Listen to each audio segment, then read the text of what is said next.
ആത്മബന്ധു വീണ്ടും ഒരു പ്രഭാതം കൂടി.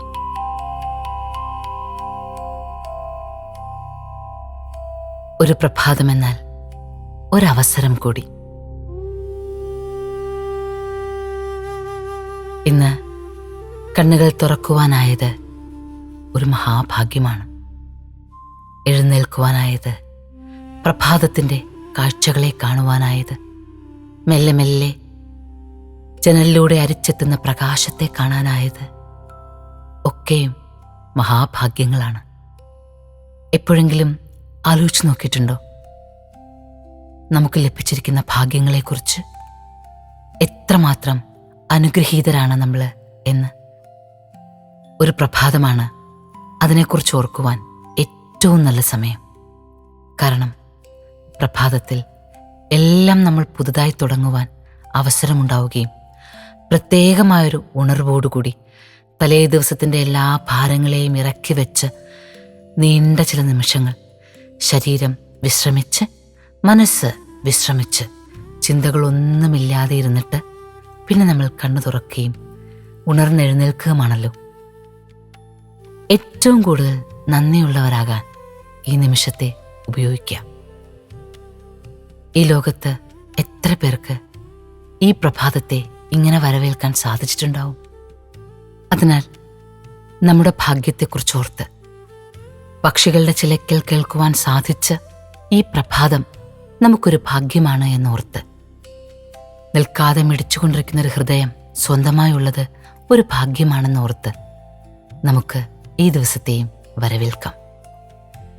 നന്ദി എന്ന വാക്കിന് ഒരുപാട് അർത്ഥമുണ്ട്. നമ്മൾ ആരോടാണ് നന്ദി പറയേണ്ടത്?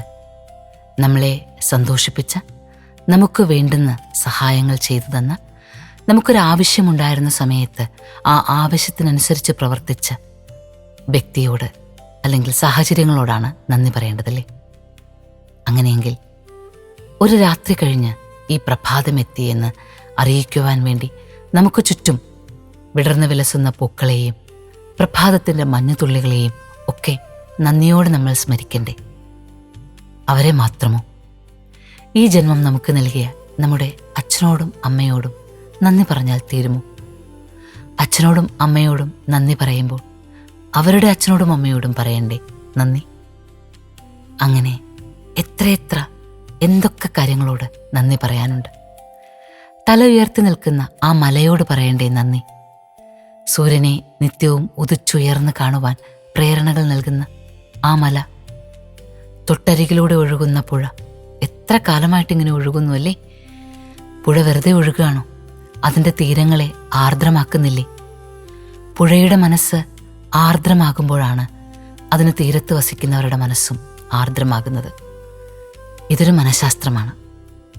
നമ്മൾ ജീവിക്കുന്ന പ്രകൃതി എങ്ങനെയോ അത് ഓരോ വ്യക്തിയുടെ സംസാര രീതികളെ, ജീവിത രീതികളെ, ചിന്താരീതികളെ, മാനസിക അവസ്ഥകളെ വരെ സ്വാധീനിക്കുമെന്ന്. അതുകൊണ്ട് ചെറിയൊരു മരമാണ് മുന്നിൽ നിൽക്കുന്നത് എങ്കിൽ, വെറുമൊരു കുറ്റിച്ചെടിയാണ് നിൽക്കുന്നതെങ്കിൽ അതിനോട് നന്ദിയുള്ളവരാവുക. കാരണം നമ്മിലെ ആർദ്രതയ്ക്ക് അവരും ഒരു കാരണമാണ്. ആത്മബന്ധു ഇന്നൊരു നല്ല ദിവസമായിരിക്കട്ടെ.